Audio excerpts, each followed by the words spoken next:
બધાને જય જોહાર। મિત્રો આપણે રેલીનો ટાઈમ થઈ ગયેલો છે, પણ બે જ વખત અહીંયા છે, તો પાછળ ઉભેલા ભાઈઓ અને જે ગેટની બહાર નીકળે છે એમને ખાસ વિનંતી કે 10 મિનિટની અંદર આપણે રેલી સ્વરૂપે જવાનું છે, તો થોડી વાર પોતાનું સ્થાન ગ્રહણ કરે। મિત્રો આજ રોજ રાજગઢ ખાતે આપણે સૌ તમે ને હું સાથે મળીને 9મી ઓગસ્ટ વિશ્વ આદિવાસી દિવસ ઉજવી રહ્યા છે, ત્યારે આપ ઘોગંબા તાલુકાના દરેક ગામમાંથી પધારેલા સરપંચોને આદિવાસી યુવા સંઘર્ષ સમિતિ અને ધર્મેન્દ્રસિંહ રાઠવા વતી આપનું હાર્દિક સ્વાગત કરું છું। મિત્રો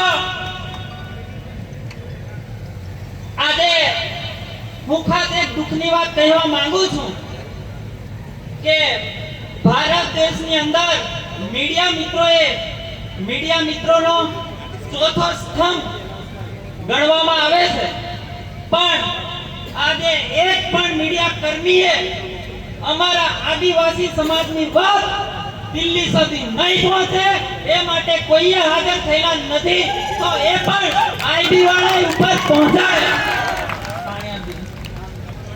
અને બીજી વાત કે કેન્દ્રમાં રહેલી સરકાર અને રાજ્યમાં રહેલી સરકારને જો એવું લાગતું હોય કે આદિવાસી સમાજના વિપક્ષના અને સત્તા પક્ષના નેતાઓ એક નથી, તો એ તમારા મનમાંથી ધુમાડો કાઢી નાખજો કે આજે અમે લોકોએ એક સાથે બેઠેલા છે।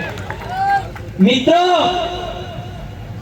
ઘણા બધા આદિવાસી સમાજના પડતર પ્રશ્નો આ સરકારે સાંભળવામાં નથી આવતા। કેમ?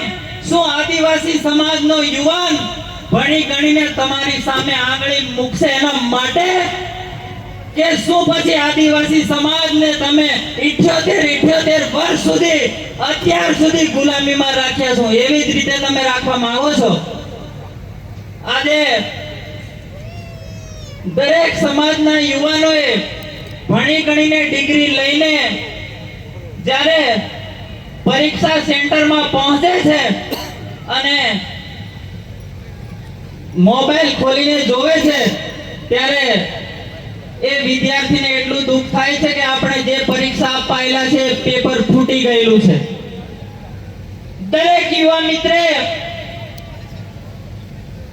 દિલ્હીની અંદર જંતર મંતર ખાતે જોડાયા અને જે સત્તા પક્ષમાં રહેલા નેતાઓને ઘમંડ હતું કે યુવાનોને અમે કોકરોચ કહીશું, પણ આજે એ યુવાનોએ સાબિત કરી બતાવ્યું છે કે કેન્દ્રમાં રહેલા મંત્રીને પણ બહાર કાઢી નાખવામાં આવ્યા છે।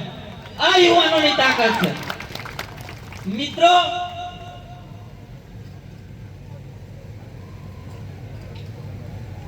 આજે હું એક વાત આપણા ઘોગંબા તાલુકાના ગ્રામ્ય વિસ્તારની પણ વાત કહેવા માંગુ છું કે આઝાદીના 78 વર્ષ થઈ ગયા, પણ અમારા વિસ્તારની અંદર અમારે સાંજે વીજળી પણ નથી મળતી।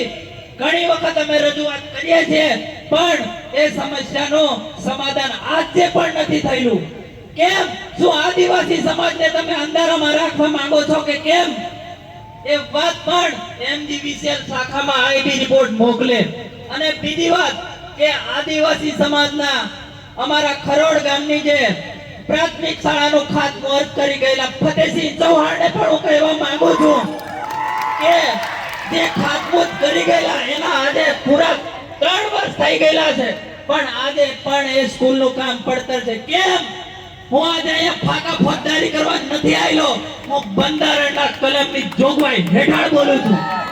શું મિત્રો આદિવાસી સમાજે સતત આમની ગુલામી કરતો રહેશે?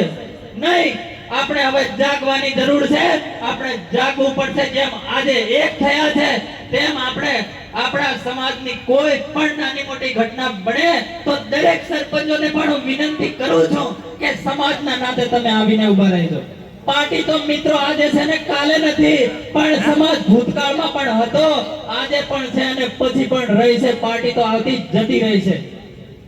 મિત્રો બીજી વાત કરું કે ઘોઘંબા તાલુકાના અંતરિયાળ ગામોમાં આજે પણ લોકો નેટવર્ક થી પરેશાન થઈ રહ્યા છે. આજે નેટવર્ક નથી મળ્યું, યુવાઓનો રોજગાર બગડે છે, યુવાઓનો શિક્ષણ બદલે છે, એની પણ આઈબી રિપોર્ટે નોંધ લે. અને બીજી વાત કે આજે